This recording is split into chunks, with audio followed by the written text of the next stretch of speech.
awit sedaya nikmat peparinging Gusti ingkang Maha Kawasa. Nikmat utawa rejeki punika dibagi menjadi 4 Bu. Rejeki punika wonten sekawan tingkatan utawi sekawan derajat. Arisku arba'i darajatin. Rejeki punika wonten 4 tingkatan. Sing pertama napa? Almal huwa atna darajatin rizki.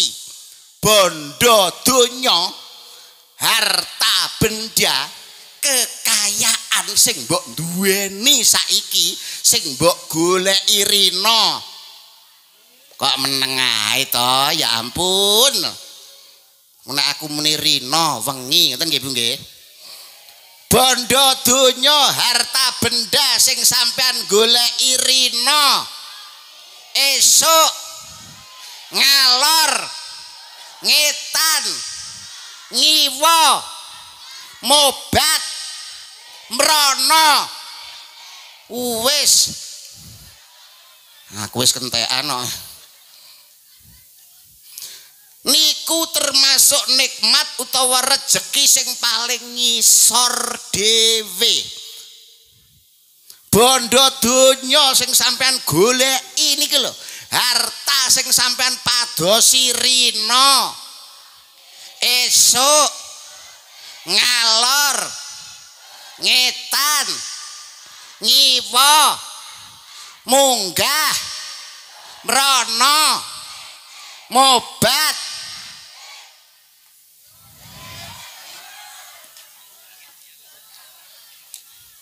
niku derajat rejeki sing ngisor dhewe tapi mbok goleki nganti paribasane adus keringet sirah dinggo sikil sikil dinggo sirah tekuk ringkel gulung gemak panjenengan mati-matian ngejar donya. Kamangka menika nikmat utawa rejeki sing paling ngisor dhewe Bu.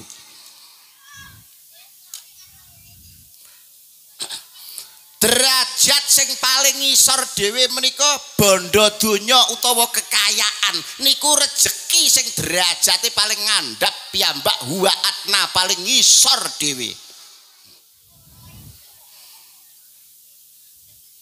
Wonten dawuhipun tolabul ghina fi kasratil mal walab ginal ghina fi qanaah. Aja den anggep yen to sugih iku ing dalem bondo donya, nanging sejatine sugih iku ing dalem ati kang qanaah, ing dalem ati kang nrimo. Pak Ribet niki sugih napa mboten Bu? Sugih napa mboten?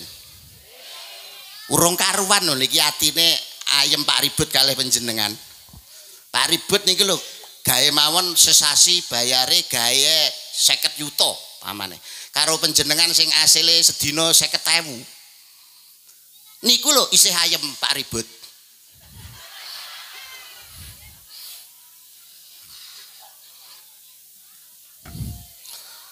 Dadi wong sugih niki aja diukur dengan banda donya, aja diukur dengan kekayaan, aja diukur dengan mewahnya rumah, mewahnya mobil. Bukan niku.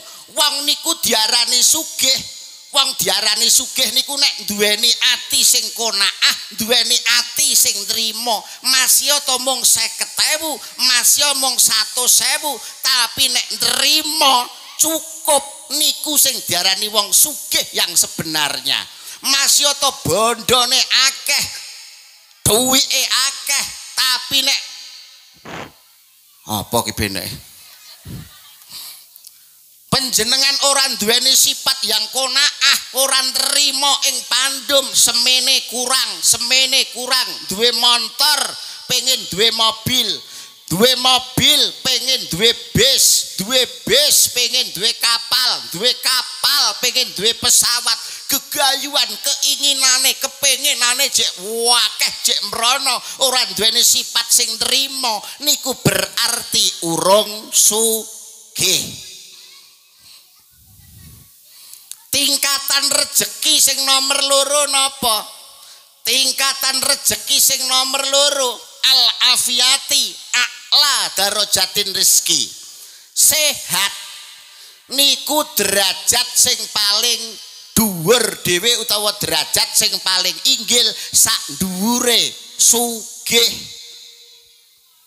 Gunane apa duwe kasur empuk, duwe sopa empuk, tapi nek bokonge udunen.